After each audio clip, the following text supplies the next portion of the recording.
Today, we're taking a magical day trip from Venice to one of Italy's most romantic cities, Verona. You've probably heard of Romeo and Juliet, but this place has so much more to offer. Check it out on this episode of The Carry-Ons.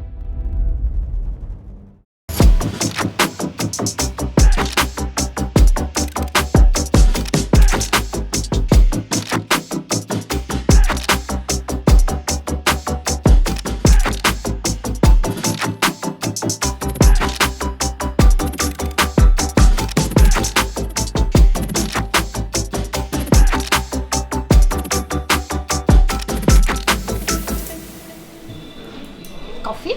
So I had breakfast at 5 this morning because I woke up at 4 as I told you. So I also had yoga because I didn't know what to do.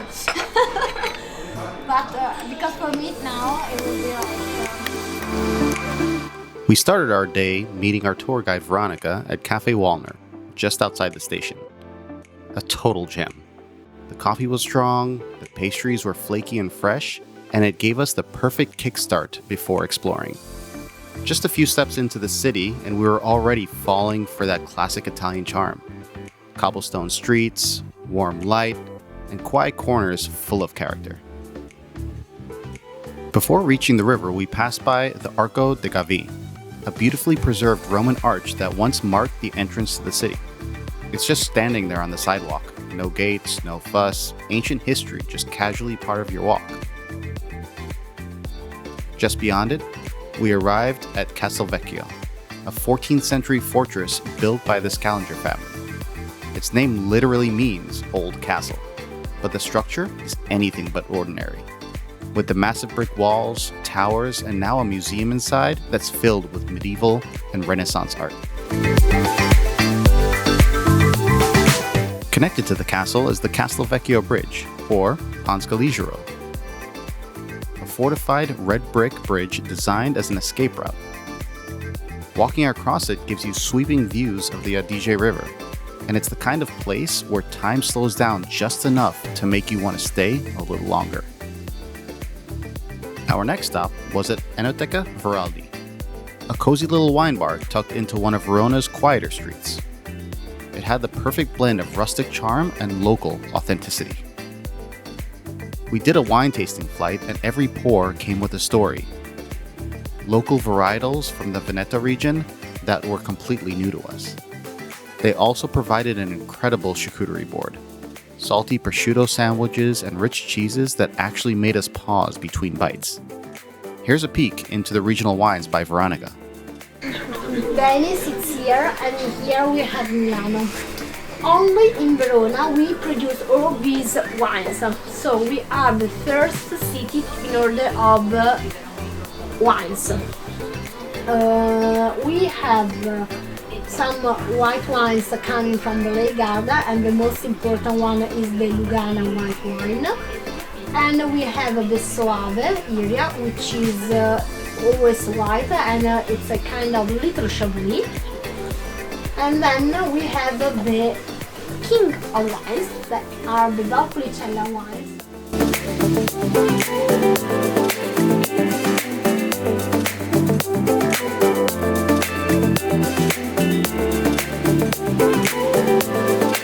We passed through Piazza Bra, Verona's largest square. It's wide open, lined with cafes and restaurants, and full of life.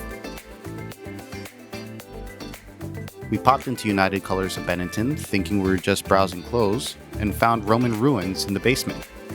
Yeah, right beneath the racks of denim and linen, there's a glass floor revealing ancient stone foundations from Verona's past. It's such a surreal mix of old and new, and it perfectly captures what the city is all about.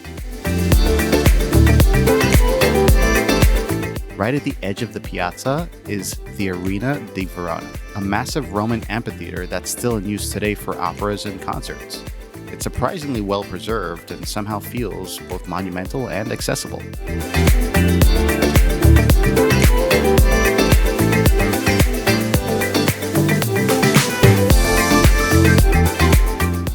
Of course, no visit to Verona is complete without a stop at Juliet's Balcony.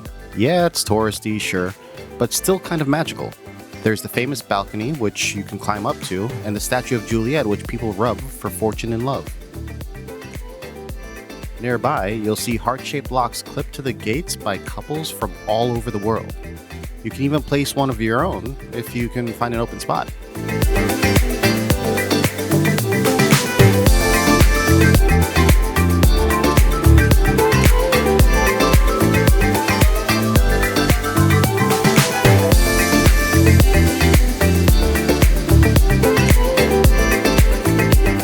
By midday, Veronica took us to this cozy trattoria, Specialita Tortelloni, which was the perfect lunch spot.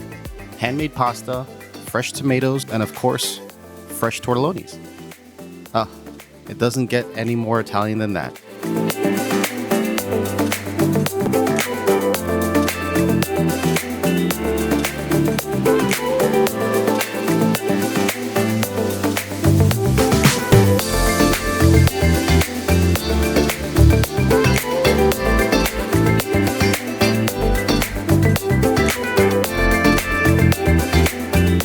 A 5-minute walk away, we found ourselves at Salomeria Gironda, a charming spot tucked right along the riverbank.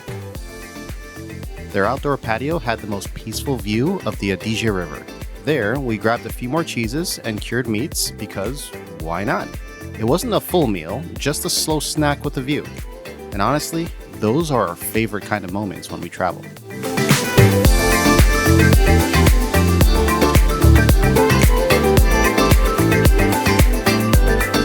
After crossing Ponte Pietra, we stopped at Scapin, a local favorite, known for its beautifully displayed sweets and classic Italian pastries.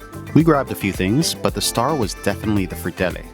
Crispy on the outside, soft and airy on the inside, and dusted with just the right amount of sugar. A beloved treat in Verona, especially during carnival season. It dates all the way back to the Venetian Republic. Think of them as an Italian cousin to the donut, but with deeper roots and a lot more flair.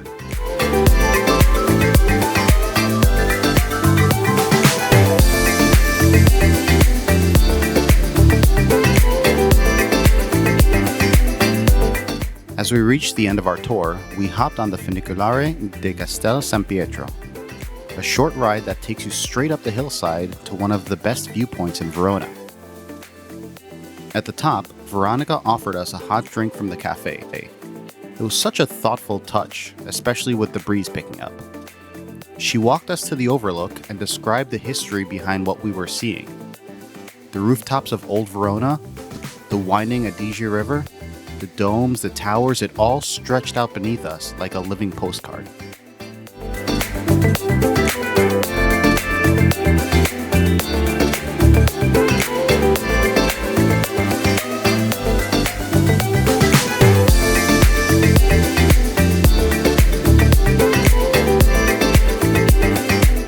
We wrapped up our tour at the Basilica di Sant'Anastasia, one of Verona's most important Gothic churches.